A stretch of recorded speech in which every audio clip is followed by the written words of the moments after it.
Internal combustion engine work on open cycle, but it is desirable to devise closed cycle that would approximate the actual open cycle.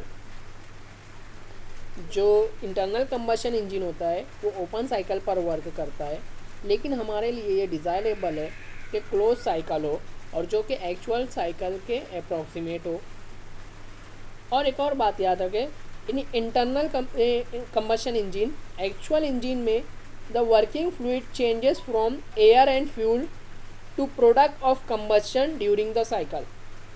जब cycle start होगा तो air और fuel cylinder के अंदर आएगा, लेकिन जब प्रोडक्शन होगा, प्रोडक्ट बनेगा कंबशन होने की वजह से, तो वो जो चार्ज रहेगा वो दूसरा हो जाएगा। और इसी तरह से nitrogen main constituent of air है, वो केमिकल रिएक्शन में नहीं जाता है इन कंबशन चैम्बर, तो working fluid all time air रहेगा। यहाँ पर हम देखेंगे कि ऐसा साइकिल जिसमें हम फ्यूल ऐड नहीं कर रहे हैं, एयर ही पूरे साइकिल में सर्कुलेट होगी, वर्किंग फ्लूइड रहेगी एयर। ये थ्योरेटिकल साइकिल रहेगा, क्योंकि एक्चुअल में ऐसा पॉसिबल नहीं है कि बिना फ्यूल ऐड करे कोई साइकिल कंप्लीट हो। तो उस साइकिल को हम कहेंगे एयर स्टैंडर्ड साइकिल।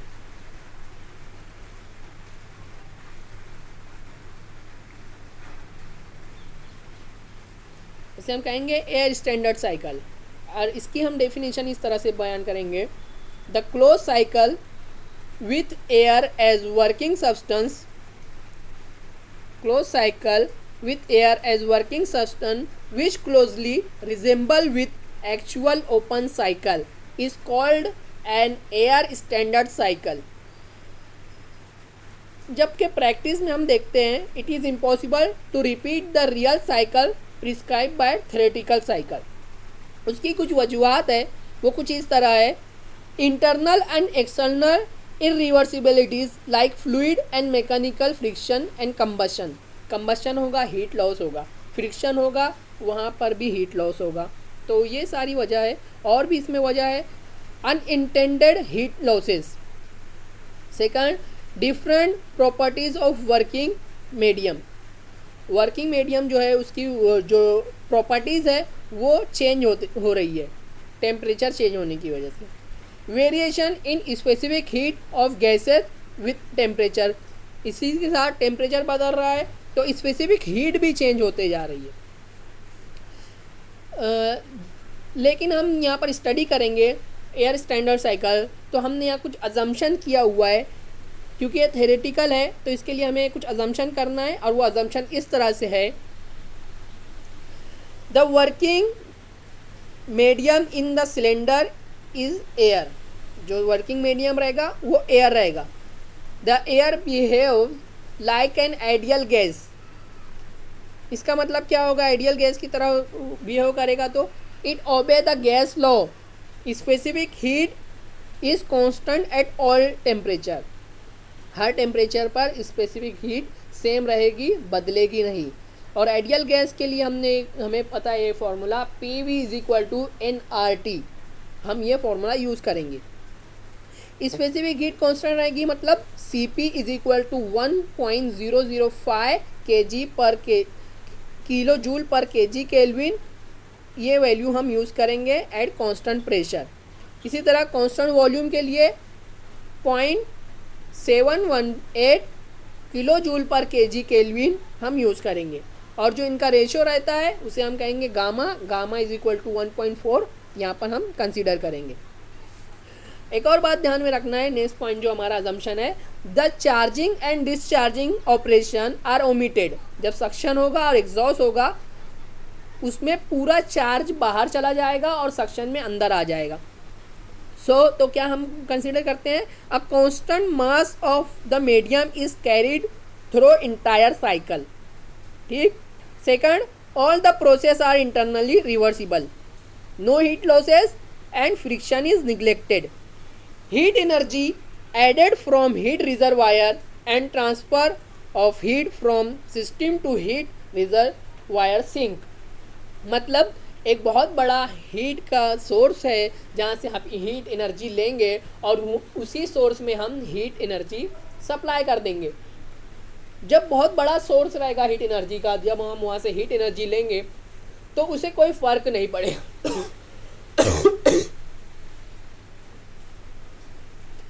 नेक्स्ट हम देखेंगे एयर स्टैंडर्ड और आइडियल इफिशिएंसी।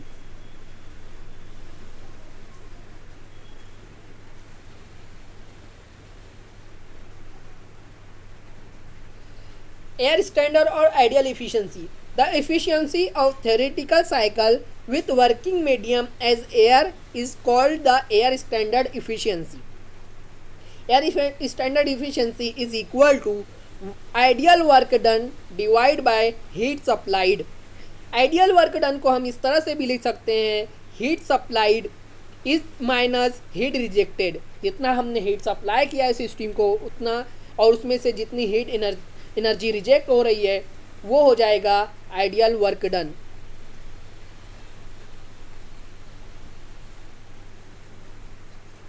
सेकंड जो हमारी डेफिनेशन है, the thermal efficiency of engine is defined as the ratio of actual work done to heat supplied.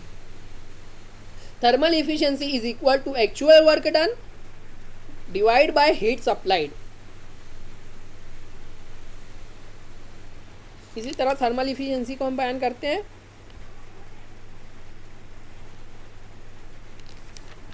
Air standard auto cycle. यहाँ पर PV diagram दिया हुआ है और टीएस डायग्राम दिया हुआ है, तो इसकी मदद से हमें समझना है कि किस तरह से air standard auto cycle work करता है। First process 1 to 2। First process में रिवर्सिबल एडियाबेटिक कंप्रेशन हो रहा है और आइसेंट्रोपिक कंप्रेशन हो रहा है। मतलब 1 to 2 जब पिस्टन मूव करेगा तो वो कंप्रेस करेगा जो एयर सिलेंडर के अंदर है। During this process state 1 to 2 change होगी और ये जो लॉ रहेगा इसे हम कहेंगे PV raise to gamma is equal to constant. इसी तरह सेकंड प्रोसेस जो होगा 2 to 3 प्रोसेस, यहाँ पर heat is added to air from a heat reservoir at constant volume and state change from 2 to 3। 2 to 3 जब मेरा स्टेट चेंज होगा cycle में, यहाँ पर हम रिजर्वायर से हीट ऐड करेंगे एट कांस्टेंट वॉल्यूम। ये बात याद रखना है आपको कि पिस्टन मूव नहीं हो रहा है, सिर्फ हम हीट ऐड कर रहे हैं। तो पिस्टन मूव नहीं हो रहा है तो वॉल्यूम चेंज नहीं हो रहा है, इसके लिए हम यहाँ पर लेंगे CV। तो इक्वेशन कुछ इस तरह से बन जाएगी Q2 to 3 is equal to m यहाँ पर m जो रहेगा वो मास को डिनोट करेगा mCV डेल्टा T। लेकिन डेल्टा T जो हम लेते हैं, जो प्रोसेस हुआ है 2 to 3 प्रोसेस हो रहा है, तो जो प्रेशर है बढ़ रहा है 2 से 3 तक, तो हम यहाँ लेंगे T3 माइनस T2। जो नेक्स्ट प्रोसेस है 3 to 4 आइसेंट्रोपिक एक्सपांशन, तो इसमें क्या होगा, the air expand from state 3 to state 4 reversible adiabatically according to law PV raise to gamma is equal to constant. Next process 4 to 1। During this process heat is rejected at constant volume. Constant volume याद रखना है क्योंकि piston move नहीं हो रहा है। Okay, 4 to 1 volume is same and the system return to its original state. वहाँ पर ओरिजिनल स्टेट पे आ जाएगा और यहाँ पर साइकिल कंप्लीट हो जाएगा। तो जब हीट रिजेक्शन होगा तो हम उस इक्वेशन इस तरह बनाएंगे Q4 to 1 is equal to mCV T4 minus T1। m यहाँ पर मास है और CV हमें पता है कांस्टेंट वॉल्यूम, आइसेंट्रोपिक प्रोसेस हो रहा है तो कांस्टेंट वॉल्यूम पर हो रहा है।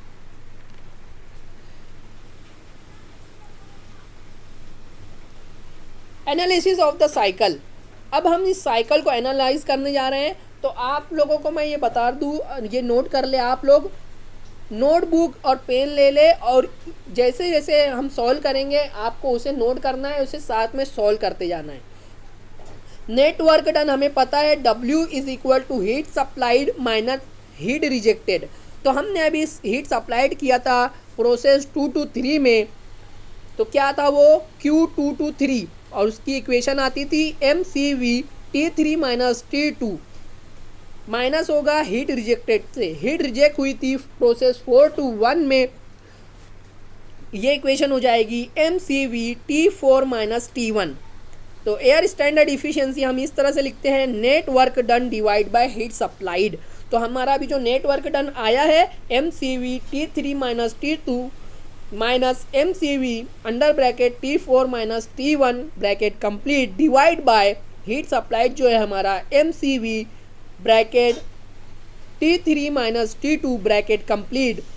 तो ये हमारे को इफिशिएंसी देगा, efficiency is equal to 1 minus bracket T4 minus T1 bracket complete divide by T3 minus T2।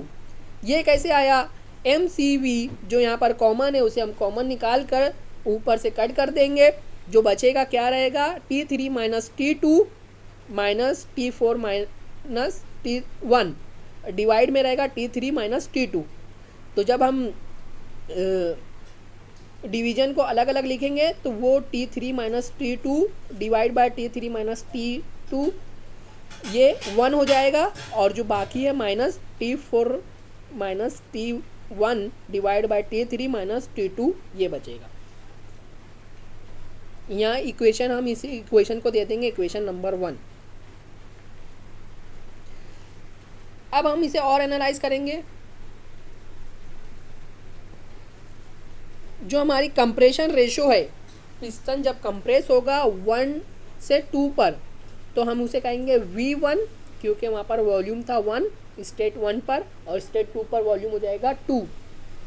तो कंप्रेशन रेशो हो जाएगी small r suffix c, compression ratio उसे हम स्मॉल r से भी डिनोट करेंगे, वो हो जाएगा is equal to V1 divide by V2। Expansion ratio जब हमारा पिस्टन एक्सपांड होगा डेट इज टी जो 3 स्टेट 3 है वहाँ से स्टेट 4 तक, तो ये जो रहेगा इसे हम डिनोट करेंगे स्मॉल r सफिक्स e, उसे हम इज इक्वल टू r भी कह सकते हैं क्योंकि ये इक्वल रहेगा कंप्रेशन रेशो के। तो हम जब इसे और आगे लिखेंगे तो हम इस तरह भी लिख सकते हैं V4 डिवाइड बाय V3 क्योंकि वॉल्यूम चेंज हुआ है V3 से V4 तक। एक बार आप लोग याद रखें, जो वॉल्यूम ज़्यादा रहेगा उसे हम अपर साइड में लिखेंगे और जो वॉल्यूम कम रहेगा उसे नीचे की साइड में लिखेंगे। अभी एक और बात आप लोग ध्यान दीजिए, V1 is equal to V4 क्योंकि वहाँ पर वॉल्यूम चेंज नहीं हुआ है। इसी तरह V2 is equal to V3 क्योंकि यहाँ पर भी वॉल्यूम चेंज नहीं हुआ है। तो मैं V4 डिवाइड बाय V3 को इस तरह से लिख सकता हूँ कि V1 divide by V2।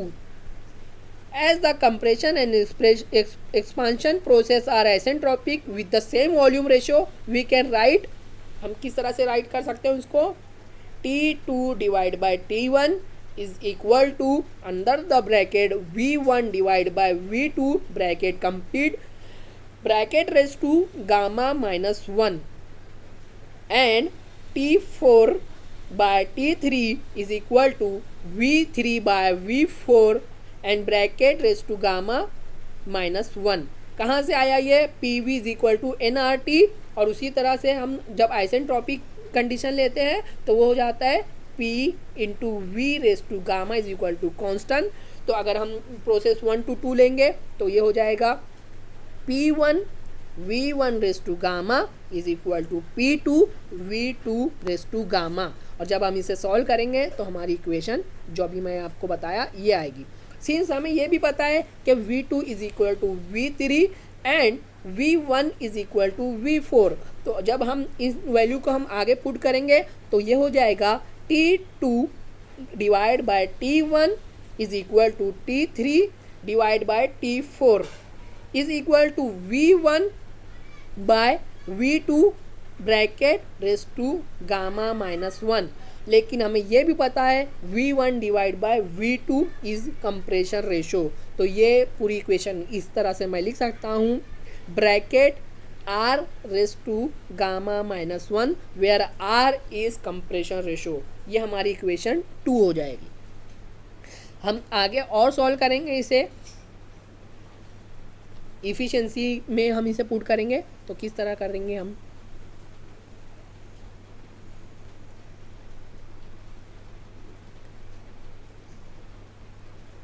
With the help of equation 1 and 2 we get, हमें मिलेगा efficiency is equal to 1 minus, simple सा हमें फॉर्मूला में पुट करना है, जो हमारा फॉर्मूला है उसमें हमें पुट करते जाना है, हमें वो वैल्यू मिलते जाएगी। तो क्या हो रहा है यहाँ पर, under the bracket T3 divide by R raise to gamma minus 1 minus T2 by bracket R raise to bracket gamma minus 1 bracket complete divide में T3 minus T2। T3 minus T2 यहाँ पर क्या है, हीट सप्लाइड। तो जब हम इसे solve करते हैं तो हमें मिलता है efficiency is equal to 1 minus 1 divide by R raise to gamma minus 1। जो T3 माइनस T2 है उसे हम कॉमन निकाल कर कट कर लेते हैं, तो हमें एक टर्म मिलती है 1 by R raise to gamma minus 1। तो अब इस इक्वेशन से हमें ये गौर करना है इस इक्वेशन में कि इफ़िशियंसी जो है डायरेक्टली प्रोपोर्शनल है कंप्रेशन रेशो के। देखेंगे नेक्स्ट जो हमारी डायग्राम है उससे हमें और क्लियर हो जाएगा। ये डायग्राम दी हुई है एयर स्टैंडर्ड इफ़िशियंसी की with respect to compression ratio that is R। तो जैसे जैसे हमारा कंप्रेशन रेशो बढ़ेगा इफ़िशियंसी बढ़ती जाएगी। और एक और बात याद रखना है, गामा जो कि वैल्यू है स्पेसिफिक हीट की, तो जब मैं ट्राई एटॉमिक फ्लूइड यूज़ करूँगा that is gamma is equal to 1.33, तो मेरी एफिशिएंसी जो है वो जितनी रहेगी वो बढ़ जाएगी जब मैं दूसरा फ्लूइड यूज़ करूँगा डाई एटॉमिक, उसका जो मैं गामा लूँगा 1.4, और उससे भी ज़्यादा बढ़ेगी जब मैं मोनो एटॉमिक फ्लूइड यूज़ करूँगा, दैट इज़ जब उसका मैं वैल्यू लूँगा गामा की 1.67। एक और बात याद रखें, हम कंप्रेशन रेशो को इतना ज़्यादा नहीं बढ़ा सकते, जबकि हमारी इफ़िशियंसी उससे बढ़ रही है, लेकिन हम उससे ज़्यादा नहीं बढ़ा सकते क्योंकि जैसे जैसे कंप्रेशन रेशो बढ़ेगा, टेम्परेचर और प्रेशर बढ़ता जाएगा और जो फ्यूल है वो सेल्फ इग्नाइट हो जाएगा। तो इसके लिए हमें उसे रोकना है सेल्फ इग्नाइट होने से, क्योंकि ये जो है डिटोनेशन कैरेक्टरिस्टिक है, इसके लिए हमें कंप्रेशन रेशो कम रखना है। लेकिन how ever the development of fuel, जो हमने नए नए फ्यूल डेवलप किए हैं फॉर एंटी नॉकिंग प्रॉपर्टीज़, वो इस तरह से पॉसिबल हमें करते हैं कि हाई कंप्रेशन रेशो हम यूज़ कर सकें। और हम कंप्रेशन रेशो यूज़ करते हैं 6 to 10 in petrol engine. Next हम बात करेंगे एयर स्टैंडर्ड डीजल साइकिल की। पीवी और टीएस डायग्राम यहाँ पर दिख रही है हमें। इस पीवी और टीएस डायग्राम को हमें गौर से देखना है क्योंकि इसमें एक डिफरेंस है ऑटो साइकिल से, जो कि बहुत मेजर डिफरेंस है। वो इस तरह से कि जब प्रोसेस 1 to 2 होगा, ये आइसेंट्रोपिक कंप्रेशन है 1 to 2। फिगर में हमें डायग्राम से हमें समझ में आता है कि कंप्रेशन रेशो यहाँ पर बढ़ गया है। जो मेरा 0.3 था वो चेंज हो गया है कांस्टेंट प्रेशर लाइन से। तो क्या हो रहा है, 0.1 represent the condition of air at the end of suction stroke और at the beginning of compression stroke. This air is compressed isentropically with a compression ratio of R with ranges from 14 to 20 and represented by the process 1 to 2. Heat is transferred at constant pressure to air from a heat reservoir. This process 2 to 3 correspond to the injection and burning of the fuel in an actual cycle. Actual cycle में ये burning हुई थी और injection हुआ था, कहाँ से 2 to 3 तक। तो 0.3 is called the point of cut off point बोलते हैं इसे। क्यों? क्योंकि यहाँ तक के फ्यूल हम इंजेक्ट करते हैं, उसके बाद एक्सपांशन शुरू होता है। The hot air expand isentropically to its initial volume represented by 3 to 4. Finally the heat is rejected to a heat reservoir at constant volume in the process 4:1 so as to complete the cycle। यहाँ पर cycle हमारा complete हो जाएगा। हम analyse करेंगे इस cycle को भी, तो देखते हैं करते हैं किस तरह से हम करेंगे। फर्स्ट कंप्रेशन रेशो जो रहेगी V1 to V2 compression ratio रहेगी। यहाँ पर एक और रेशो आएगी। ऑटो साइकिल में कंप्रेशन रेशो और एक्सपांशन रेशो सेम थी, लेकिन डीजल साइकिल में मेन डिफरेंस यहाँ पर आएगा, उसे आप गौर से देखना। एक रेशो रहेगी कट ऑफ रेशो जो रहेगा V3 से V2 तक, उसे हम कहेंगे रो से डिनोट करेंगे। और जो थर्ड रेशो रहेगी एक्सपांशन रेशो। अब एक्सपांशन रेशो चेंज हो चुकी है V4 टू V3। अगर मैं V4 को डिवाइड करूँ V2 से और V3 को डिवाइड करूँ V2 से, तो ये इक्वेशन चेंज हो जाएगी कुछ इस तरह से R बाय रो, क्योंकि V4 इक्वल है V1 के और V3 जो है V3 बाय V2 वो हमारा कट ऑफ रेशो है। तो V1 by V2 compression ratio, V3 by V2 cut off ratio, ये हमें देगा expansion ratio R by rho. Thermal efficiency of the cycle हम जब निकालते हैं थर्मल इफिशिएंसी, तो heat supplied minus heat rejected divide by heat supplied. तो यहाँ पर हीट सप्लाइड जो हो रहा है क्या रहेगा, heat supplied mCp delta T. क्यों Cp लिया है, क्योंकि यहाँ जो हम फ्यूल सप्लाई कर रहे हैं, इंजेक्ट कर रहे हैं, वो कांस्टेंट प्रेशर पर कर रहे हैं। इस तरह से फ्यूल इंजेक्ट कर रहे हैं कि वॉल्यूम चेंज हो रहा है, पिस्टन मूव होने लग रहा है, लेकिन प्रेशर नहीं बढ़ रहा है। कहाँ तक, कट ऑफ रेशो तक, 0.3 तक के हमने ऐसा किया है। तो हम उसके इस तरह लिखेंगे mCp bracket T3 minus T2 bracket complete minus mCv अंदर the bracket T4 minus T1 bracket complete divide bye mCp bracket T3 minus T2 bracket complete. जब इसे हम सॉल्व करेंगे m जो है वो कांस्टेंट निकल जाएगा।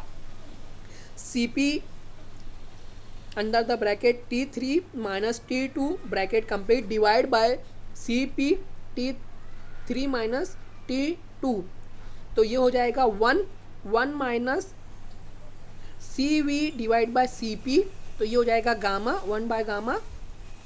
तो इक्वेशन इस तरह से बनेगी, efficiency is equal to 1 minus 1 by gamma T4 minus T1 divide by T3 minus T2। अब आगे हम ये जो इक्वेशन आई है हमारी इफिशिएंसी की, इक्वेशन नंबर 2, तो हम इसमें पुट करेंगे T की वैल्यू, क्योंकि हमें T की वैल्यू नहीं पता है, सिर्फ T1 पता है। तो हम T4, T3 और T2 को कन्वर्ट करेंगे T1 में। For isentropic process 1 to 2 T2 divide by T1 is equal to under the bracket V1 divide by V2 bracket complete और bracket raise to gamma minus 1 is equal to R raise to gamma minus 1, क्योंकि V1 divide by V2 is equal to compression ratio, और इसे हम denote करते हैं R से। तो जब हम इसे रीअरेंज करेंगे तो हो जाएगा T2 इज इक्वल टू, और सिंपली T1 जब मल्टीप्लाई करेगा R raise to gamma minus 1 से, तो वो हो जाएगा T2 is equal to T1 into R raise to gamma minus 1। Next process जो है, और ये यहाँ पर आप देख सकते हो कि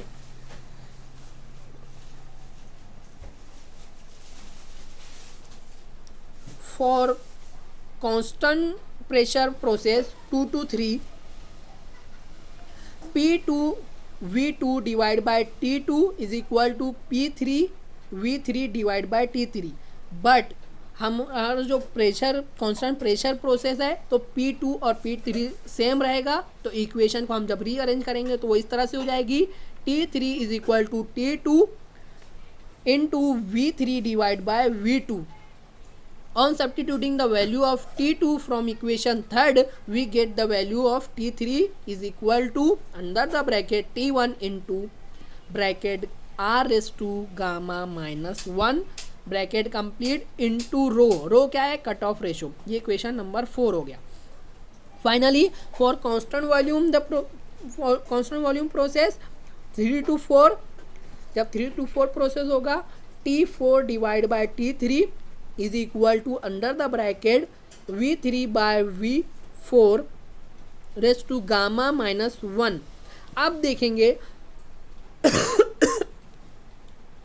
V3 को जब मैं V2 से डिवाइड करता हूँ और उसी के साथ V4 को डिवाइड करता हूँ V2 से, तो कोई फ़र्क नहीं पड़ता है, लेकिन V3 डिवाइड बाय V2 बन जाता है कट ऑफ रेशो। ये हमारा कट ऑफ रेशो है। और उसी के साथ V4 इक्वल है V1 के, तो V4 की जगह V1 रखता हूँ, तो V1 divide by V2 compression ratio है। तो मेरा जो इक्वेशन बनेगा T4 by T3 is equal to cut off ratio that is rho divide by compression ratio that is R, और ब्रैकेट का स्क्वायर ब्रैकेट का raise to gamma minus 1।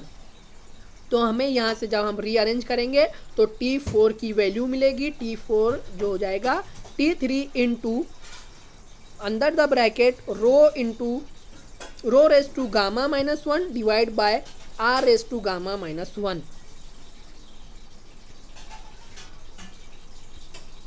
On substituting the value of T3 from equation 4, we get T4 is equal to under the bracket T1 into R raised to gamma minus 1 into rho bracket complete another bracket rho raised to gamma minus 1 divide by R raised to gamma minus 1 bracket complete।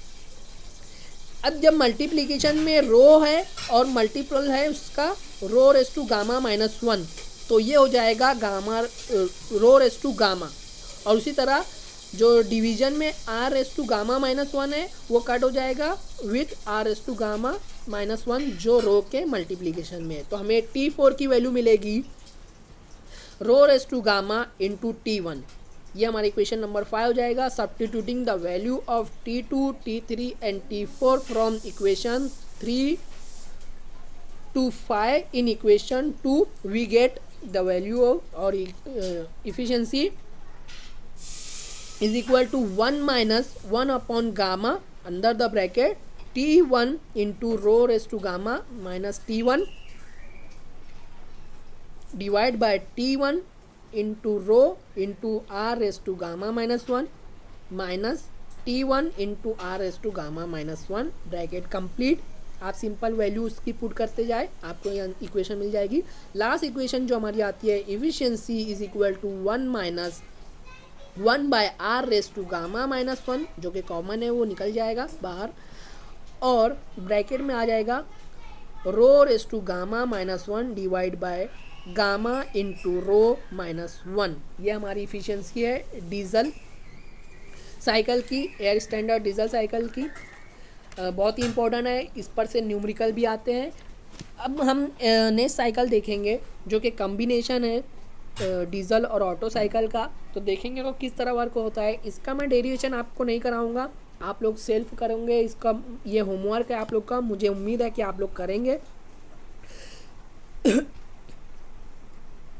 Air standard dual combustion क्या रहेगा, इसमें first process जो होगा वो same रहेगा auto cycle से, और जो सेकंड प्रोसेस रहेगा वो सेम रहेगा डीजल साइकिल से। मतलब यहाँ पर हमने ऑटो और डीजल दोनों का बेनिफिट ले लिया है, और इस साइकिल को हमने कहा है एयर स्टैंडर्ड डुअल साइकिल। तो किस तरह से वर्किंग करेगा, पीवी और टीएस डायग्राम आपके सामने है। तो क्या होगा, the combustion process in case of actual CI and SI engine do not take place as constant volume and at constant pressure respectively। constant pressure और constant volume पे नहीं होगा। in order to approximate more closely to these actual cycle the dual combustion और limited process pressure cycle has been developed। जो इसको हमने develop किया है और वो इस तरह से होगा कि पहले आइसेंट्रोपिक कंप्रेशन होगा, उसके बाद कांस्टेंट वॉल्यूम हीट एडिशन होगा, पिस्टन टॉप डेड सेंटर पर जाकर रुका रहेगा और हीट एडिशन होगा, उसके बाद कांस्टेंट प्रेशर हीट एडिशन होगा 3 to 4, 2 to 3 जो कांस्टेंट वॉल्यूम हुआ था heat addition, 3 to 4 constant pressure होगा, प्रेशर हम नहीं बढ़ने देंगे और पिस्टन को मूव होने देंगे। इसे हम कट ऑफ रेशो करते हैं, वो 4 पर आ जाएगा। उसके बाद जो है एसेंट्रोपिक एक्सपांशन होगा 4 to 5। 4 to 5 एसेंट्रोपिक एक्सपांशन के बाद 5 to 1 constant volume heat rejection होगा। या हमारे यहाँ पर आज का टॉपिक हो गया है। इसके बाद हम न्यूमेरिकल देखेंगे।